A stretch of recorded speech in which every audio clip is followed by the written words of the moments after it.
వరుస కుంభకోణాలు ఆ జిల్లా నేతలకు కంటి మీద కునుకు లేకుండా చేస్తున్నాయి కూటమి పక్షాలు.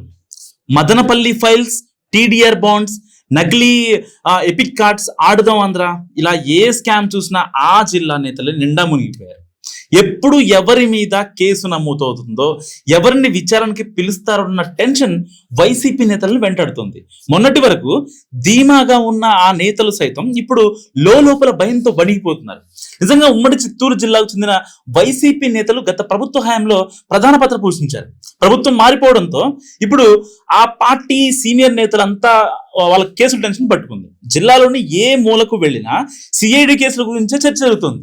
దీంతో ఎప్పుడు ఏం జరుగుతుందో తెలియక వైసీపీ క్యాడర్ తలలు పట్టుకుంటుందట.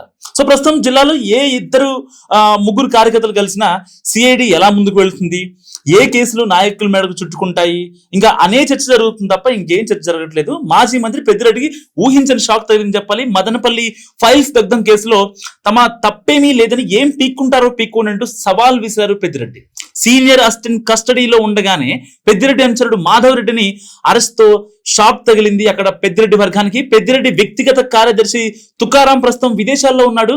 ఆయనపై సిఐడి లుక్అవుట్ నోటీసులు జారీ చేయడంతో పెద్దిరెడ్డికి టెన్షన్ పట్టుకుంది. మదనపల్లి పరిసర ప్రాంతాల్లో గద్దల్లా భూములను కాజేసిన వారంతా భయంతో ఇప్పుడు వణికిపోతున్నారు.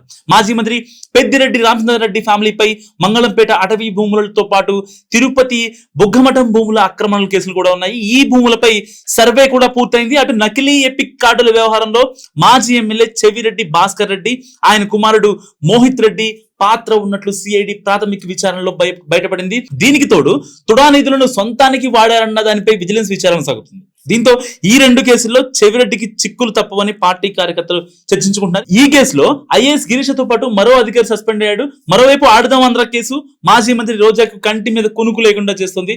ఆడుదాం ఆంధ్రలో నిధుల దుర్వినియోగం, టూరిజం శాఖలో దందాలు, ఏపీఐసి భూముల కొనుగోలు వ్యవహారంపై సిఐడి విచారణ చేస్తోంది.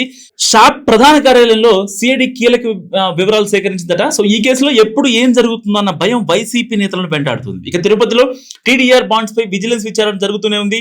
టీడీఆర్ బాండ్లతో తిరుపతి నగరపాలక సంస్థ 100 కోట్లకు పైగా నష్టపోయిందనే ప్రచారం జరుగుతుంది.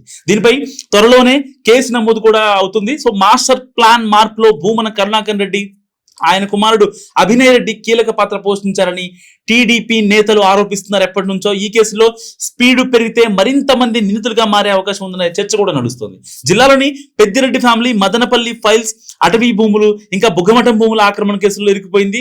చెవిరెడ్డినేమో నకిలీ ఓటర్ల జాబితా, తుడా నిధుల దుర్వినియోగం కేసులు, ఇంకా భూమన కుటుంబంపై నకిలీ ఎపిక్ కార్డులు, టీడీఆర్ బాండ్స్ కుంభకోణాలు కేసులు ఇలా నమ్మేది. సో కల్తీ నెయ్యి వ్యవహారం కూడా భూమన మీద ఉందని కూడా అది వేరే విషయం. సో మాజీ మంత్రులు రోజాపై ఇటు ఆడుదాం ఆంధ్రతో పాటు టూరిజం శాఖలో అక్రమ కేసులు వెంటాడుతున్నాయి. సో ఇలా జిల్లాకు చెందిన ప్రముఖులంతా సిఐడి టార్గెట్ లో ఉన్నారు. దీంతో ఎప్పుడు ఏం జరుగుతుందో అనే ఒక ఆందోళన ఈ అందరి నేతల్లో వ్యక్తమవుతోంది. ఇప్పటిదాకా కేసులు పెట్టిన సిఐడి మరో అడుగు ముందుకు వేస్తే వాట్ నెక్స్ట్ అన్నది అంతుపట్టగా తలలు పట్టుకుంటున్నారు ఆ జిల్లా నేతలు. సో స్కామ్స్ ఎట్ చిత్తూరు, ఈ వీడియో గురించి మీరేమనుకుంటున్నారు? కామెంట్ రూపంలో చెప్పండి.